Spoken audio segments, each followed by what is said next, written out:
Yo, what's the crack, boys? Welcome back to NBA This Week, the show where we recap all the big events that happened this week in the NBA. It's in the name, bro. Come on now. Big story part I want to talk about is Golden State somewhat finding their way now. Klay Thompson especially. Monday night or, Tuesday night. I don't exactly remember. It's Sunday now. Klay Thompson has 41 points with 10 threes. Just looking like his old self again. His old self again. That man, just the catch and shoots, the efficiency, not taking the dumb shots, actually playing well. Obviously, he did have that big injury. It does take time to come back from that, but he just looked very solid. And this whole past week, he had 15 points in the first quarter against, who was it? I forgot who it was, but it legit happened this week. Klay Thompson, is getting back in his rhythm, actually playing well again.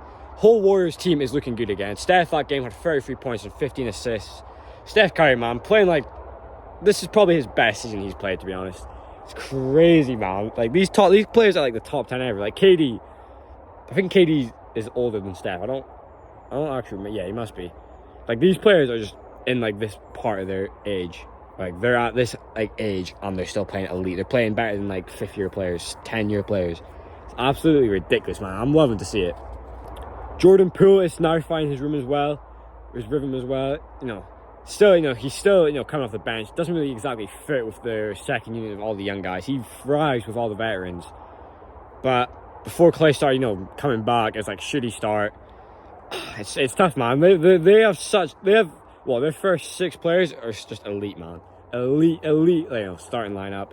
Jordan Poole as a 6 man is just elite. Obviously, James Wiseman needs to step up, but right now, it's looking very good for the Warriors. Ben Simmons returned to the Sixers, back to Philly, in the arena. I kind of knew for the game, he's going to get, booed and that's it, though. Like, people were expecting, there's police there. I don't think that was going to happen. I don't think we exactly care about it. Obviously, yeah, as a Sixers fan, when stuff happens, we're all on it, but, we don't really care anymore. You know what I mean? We've seen the team we have now. It's flourishing, but Ben came back. Brooklyn still lost the game. We had a big free out. Shake Milton stepped up. De'Anthony Melton. We'll get into them later.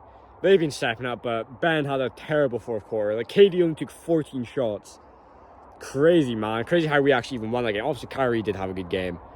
But credit to the Sixers for us actually beating them. I was not expecting that. Before I checked the game, I didn't watch the game.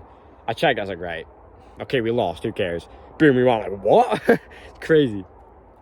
But I'm happy to say Ben Simmons is finally looking like he's the player that he was before, before that season where it was his last season in the Sixers. He's looking like that guy again, having some mild stat lines, even without shooting a free, which, they're winning games sometimes, but he does need to shoot a free, but he's still playing very well. He's playing elite defense as well. His last 5 games have been very impressive. Having 100% field goal percentages, twice, the 15 points, the 13 rebounds, 7 assists, 22 points, high rebound games, high assist games. Ben Simmons is back, I would say. Maybe not, for the playoffs, I think it'll still be rough for him, but right now it's just good to see him back, mentally ready. Obviously, he went through all that shit, which people are saying, I don't know if I believe him. Do you know what I mean? It's just a guy, man. Who cares? He's just a guy that plays basketball. Do you know what I mean? Who cares if he's lying or not? Well, do you know what I mean? It's not as simple as that, but just leave him alone. Yeah, Ben's looking properly he's fitting into that Nets team now, and shit, if this keeps getting better and better, Brooklyn can definitely be very scary. Lakers are getting back on track. LeBron just came back out night, but one player I want to talk about who stepped the fuck up is Anthony Davis. AD is a top 10 player now. Obviously, people he was ESPN had him 20th last season, which is understandable. I get that. Now it's okay, AD's probably certified himself back into the top 10. He had one of the craziest games the other day. This stat is crazy. AD is the first player to put this stat line up in 40 seasons. 35 points, 20 rebounds, 5 steals, and 5 blocks. That is just dominant. That is the top 75 AD. And the thing is, he's not even shooting the threes either, and he's still popping off. This guy doesn't really need a jump shot because it's working, but his mid-range is looking nice as well. I like when he uses the mid-range. Obviously, he's mainly paint points, but that's his very good strength. That's why he's dominant. That's what he should be doing. But seeing AD with the mid-range as well, it's so clean.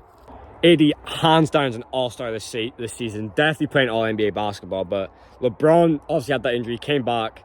I think they played the Spurs twice. He had 21 in return, and last night, he had 38 points. What was crazy, on this day exactly, what, in 2005, LeBron had the exact same stat line when he was 20 years old. I'm not even 20 yet. I'm 19. I turn 20 soon. That's crazy. That's crazy. LeBron's longevity will probably make him the GOAT, to be honest, especially if they win a ring. It's like, obviously, there was a point last season where the Lakers were looking very good. Like, oh, they could have been the chip, and, you know, they didn't make the playoffs, but it is only the Spurs, I guess. But, do you know what I mean? The Lakers have got some good momentum right now. Westbrook had that horrible injury. That's tough to see. It's like good to see LeBron, you know, cater him, going straight to it, helping him.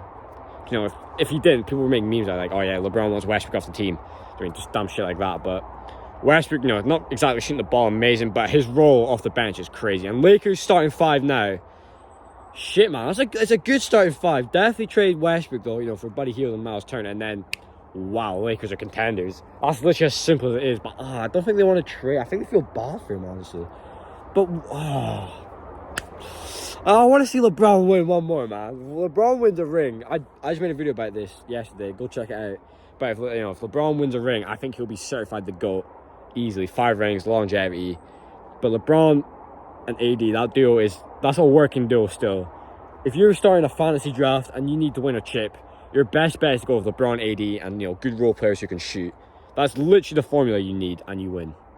Also, the Lakers have won 5 of the last 6 games on a great run. Also, they've been on runs like this before, last season. But hopefully they can at least make the playoffs. I don't want to see LeBron, not in the playoffs again, man. It's tough. Like, it doesn't feel the same without him. The Chicago Bulls have, somewhat be getting momentum back. They bet the Celtics, but Tatum, though, in my opinion, Jason Tatum is the leader for MVP. The Celtics are just probably the most complete team in basketball.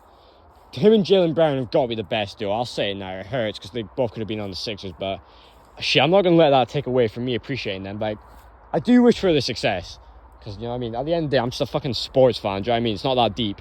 Like, I do hope they do get success. Obviously, the Sixers first, but it's nice seeing them succeed at the same time. Like, there's literally no argument for Tatum not being the MVP. 30.5 points per game, career high. 8 rebounds. 4.5 assists, career high. 1.2 steals per game, career high. Shit, no, that's blocks, which is a career high, lol. 47 from the field and 86 from the line. And the Celtics have the best record in the NBA.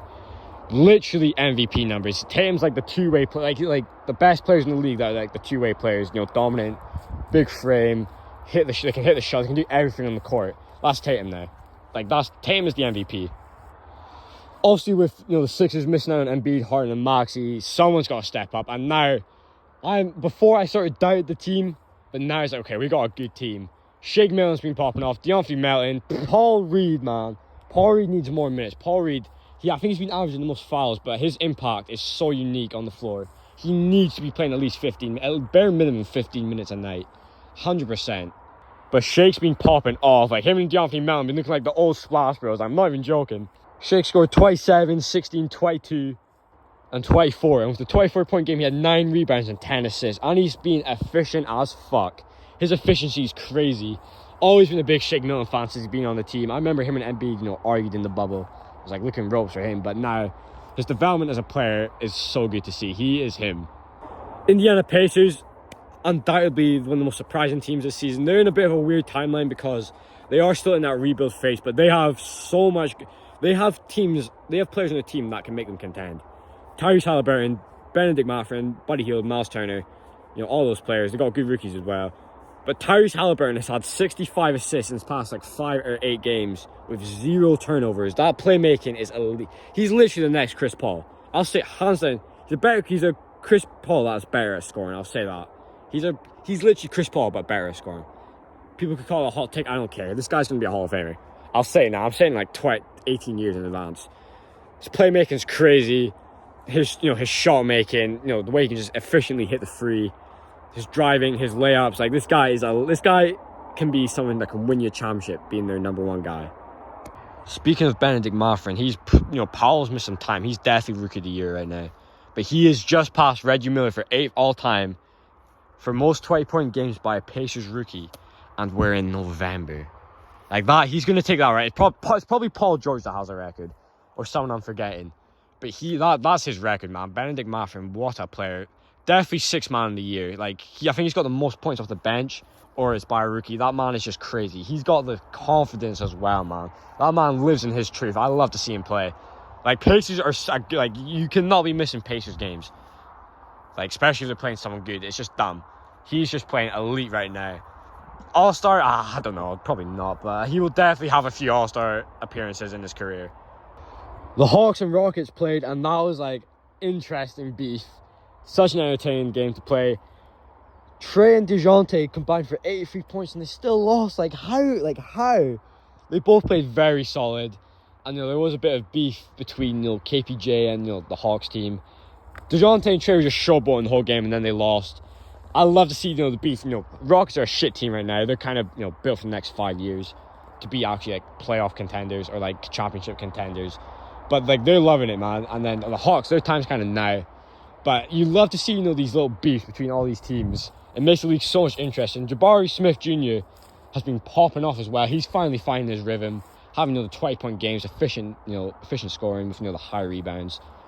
The energy for this, next time, I don't know if the Hawks and Rockets have played twice already, but if they've not, definitely book that one next time, because, they were talking on social media a lot. Finally, the Utah Jazz have somewhat come back down to earth. 2-7 in their last 9 games. Tanking time? I would say so, to be honest. It's got to be the right shout, to be honest. You have to get Wembanyama. You have to go for that. And you should be trading your players at the trade deadlines, contenders that need them. Get some draft capital, maybe get some young players in return. That's like, do you know what I mean? Looking back now, it's kind of obvious what their game plan was, hype up the players for the trade value. Jordan Clarkson, Mike Conley, he might be gone. Marketing, if he's still on the team by the end of the season, that's such a waste of trade value. But, it was good while it lasted. Maybe they could still make the playoffs, who knows? That was it for this week. I hope you enjoyed it. If you did, make sure to leave a like and subscribe if you're new. See you later.